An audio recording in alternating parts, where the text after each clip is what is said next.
first installment of the Brazilian American Chamber of Commerce's series on Brazil's presidential election. Today, we welcome Mr. Minister Henrique Meirelles, Treasury Secretary of the State of São Paulo and advisor to Governor and presidential candidate João Doria. Well, it's a pleasure to be speaking here at the Brazilian American Chamber, where I have so many friends and where I spoke so many times and participated in meetings in the past in the four main issues which are important for Brazil today. The first one is to restore the macroeconomic stability, and as in a result of that, restore growth, which because of the uncertainties related to the fiscal rules, particularly the one which limits the growth of the public expenditures, which is the so-called ceiling on public expenses expansion. Basically, the present government tried to basically circumvent the ceiling, do that, do this, change the way the ceiling is calculated, etc. And that generated a tremendous amount of uncertainty. And as a result of that, the level of investment came down. And we are at this year, 2022, with a forecast which is, it varies between minus 0.2% plus 0.5%. In summary, it evolves around zero, the projections for economic growth of Brazil in 2022. Because recent history in Brazil tells us that the main reason why Brazil has not grown in the past years, and particularly during the years of recession, during the last years of Dilma's government, those were directly related to fiscal problems. The next challenge after that is the social inequalities. That's a very important problem, which is made more acute in Brazil nowadays as a result of the crisis. The unemployment rate is very high, and as a result of that, we are facing more and more and more of an increase in social problems. We have to address that. São Paulo is doing that. I think we have to do that in a national scale with social programs. Yes, it's very important that, because people who are unemployed, they need the social support. And having said that, I have no doubt, based on international experience and in Brazil, obviously, that the best solution, the best social program which there is the creation of jobs. There is no doubt about that. But in having said that, with an economic program which is generating growth and job creation, we have to provide complementary social programs to help the unemployed persons while this whole economic growth doesn't take care of all the unemployed people. It should take several years. The next point is increase in productivity. That's a very, very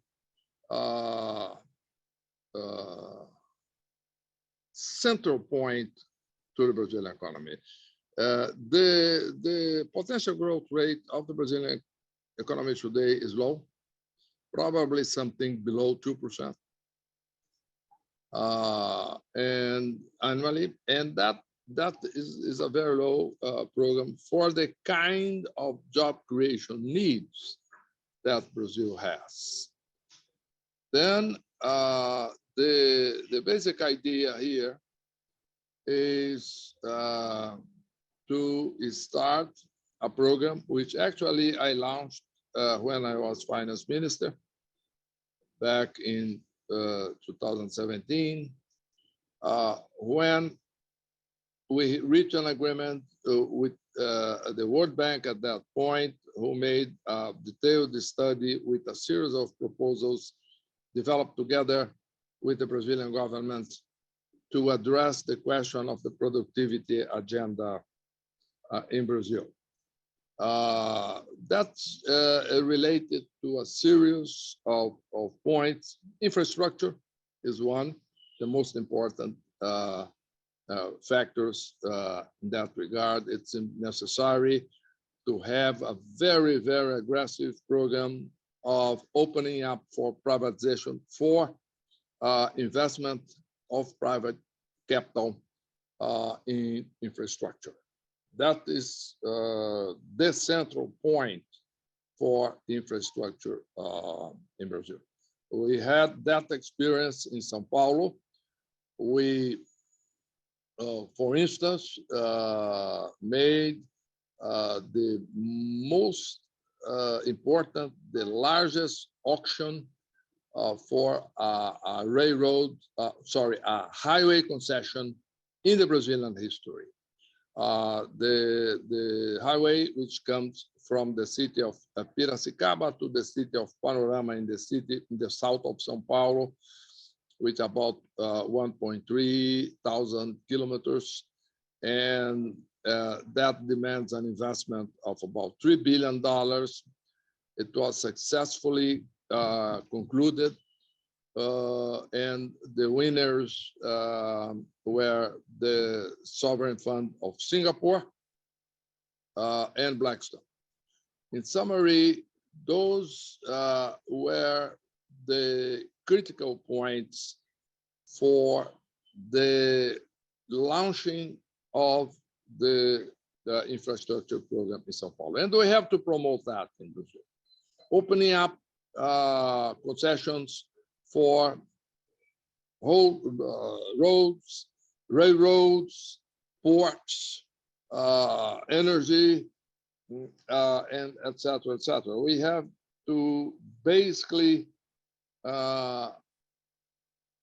promote a strong process of infrastructure projects in Brazil. The largest ones, the ones who justify that with private concessions, and also the moment that we generate state savings. I will address this point in a minute, but the moment that we also have resources from the government budget to invest directly in smaller infrastructure projects, we have to do that in a massive scale. In the state of São Paulo, for instance, we are doing today, in the year 22, about 8,000 infrastructure projects in the state directly funded by the state budget, in addition to the large concessions and private investments in Brazil. If we take a look on education in Brazil during the last decades, we can see clearly that the number of students at schools in Brazil has increased gradually throughout the decade. The number of years that each student average stays in a school has also increased. But what has decreased is the performance of the students. The level of quality has steadily come down. Comparison that in the 70s, the level of Brazilian productivity has reached the level of 50% of the American worker. Today is about 25. Then that's a very important point. Education is the number one. Infrastructure is the number two because of the cost of transportation, et cetera, et cetera, et cetera. Thank you, John and Minister. It is very good to see you again. And again, on behalf of the chamber, I also want to thank you for your time and dedication to the chamber. This being an election year, the fiscal pressure on expenditures is going to be very high. So I have two questions. One is, what in your view is the Brazil that will be inherited by the new president, whoever he is? How extensive can the damage on the fiscal accounts be done this year? Second is, what is your view on the profile of the new Congress? Do you see the new Congress as being potentially more receptive to reforms and privatizations and fiscal control? Or do you see the new Congress being on the opposite side? So in summary, how big is going to be the challenge for the new president, whoever he is? And finally, again, I join John in congratulating you and the governor for what you have accomplished at São Paulo. It is highly impressive, your results. It's a country within a country. And if we could inverse that, it would be really great to have Brazil being a country within São Paulo. But anyway, very impressive results, and I congratulate you for that. Brazil, that the next president is going to inherit, it's a country which first economically is stagnated. It's a country very polarized. The present situation is one in which the president favors confrontation. And evidently, the opposition today led by the Workers' Party also has very radical positions, as we know too well. And that has led to a strong polarization which cross throughout society. And every important issue was polarized. For instance, when we had the COVID beginning and the pandemic, the government announced that it was the federal government that was against protective measures, for instance, restriction on business hours and this or that, and the first wave of restrictions before the vaccines. Now, the federal government was against that. Government of São Paulo and other state governments imposed that. And then there was this polarization. The question of the vaccines was another polarization. In the beginning, the federal government was against the vaccine, saying that had negative effects. There is a anti-vaccine movement in the US, as we know as well. But here it was a problem because it came from the number one, from the president. Again, the vaccine was produced and the shots were provided by the state of São Paulo. And eventually by other states, and eventually the federal government also gave in and acquired vaccines and began to apply them. In summary, there is this polarization in every area, and evidently it comes directly from the political agenda. This year is very polarized, the election.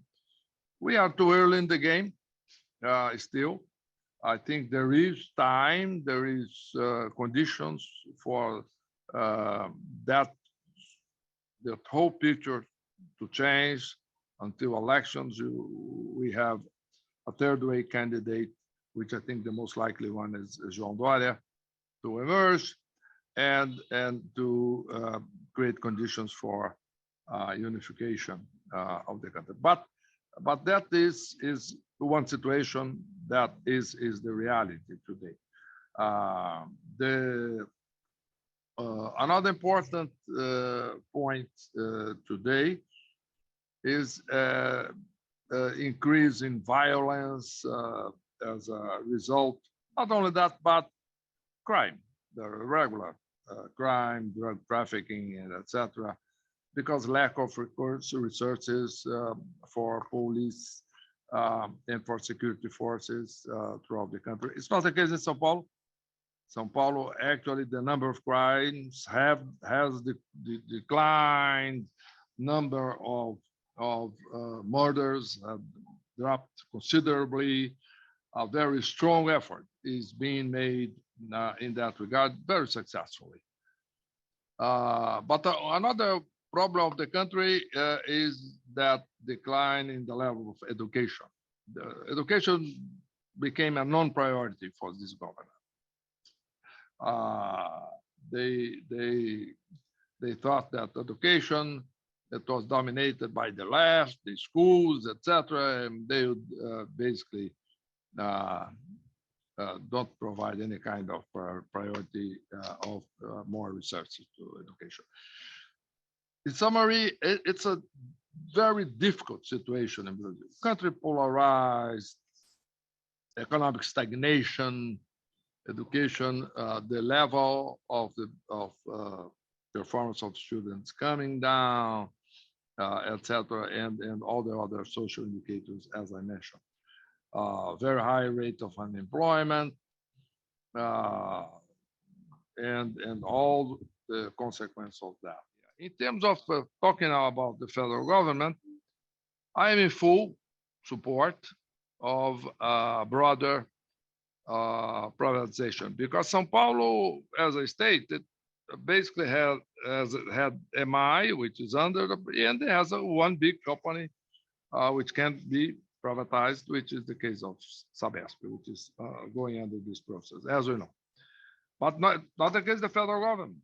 It has hundreds of companies and some very large ones, as we know, the post office, the Eletrobras, and not even talking now at this point of Petrobras and Banco do Brasil, and etc. If I go to the end of this discussion and start with the end of it, I would say that yes, we are in favor of privatization of the state federal companies, and one very important move, not only because it will be very effective but symbolic, is the large banks. The federal government has two large banks, Banco do Brasil and the Brazilian National Saving Banks, the Caixa Econômica Federal. The fact is that the federal government definitely doesn't need two banks, too large. Some, we can discuss even if it really needs one, but let's not jump ahead of ourselves. We have two banks now, and it's important to discuss number one, whether the federal government needs two banks. Our conclusion at the economic team of Governor Doria's plan is that we don't need two banks. And what makes more sense now is the privatization of Caixa Econômica, the Brazilian National Saving Banks. Why is that? because Banco do Brasil has a better structure. It's already in the market, has a good credit process, works for instance, has one unique large program, which is the financing for the agriculture sector. It's a very large one in Brazil, well established. We have two programs at Caixa Econômica, which should have to be transferred to Banco do Brasil. One is the housing financing program, Programa Nacional de Habitação, and the other one is some public policies which are conducted by the Caixa Econômica. This can be transferred to Banco do Brasil, and the Caixa can be privatized. It's a large bank, big, 5,000 branches, etc. It's an important move. And second, we would have to discuss the question of Petrobras as well. There is no doubt about that. I am against the simply replacing a state monopoly with a private monopoly. That doesn't work. Then I think it would take more time. It would be a longer-term project to separate Petrobras in 3 or 4 companies. That would demand tremendous studies, etc., and then privatize those companies and make them compete amongst themselves. This is not a decision yet. That I am here. That question regarding Petrobras. I am here basically mentioning to you the kind of studies which will be conducted by João Doria's government for that. The case of the banks, it's a clearer cut case. I think that a privatization of the Caixa Econômica makes tremendous sense. When I was finance minister, I had these two, the banks basically reporting to me, Caixa Econômica and Banco do Brasil. When I was at the central bank, I was there as a supervisor, analyzing the two banks with people there all the time, etc. I know them in summary very well at this point. And the conclusion is that the best solution here is full privatization of Caixa Econômica Federal. Well, thank you again, Mr. Meirelles, for really, that was great. And as always, it's always great. So thank you very much. And thank you all for coming.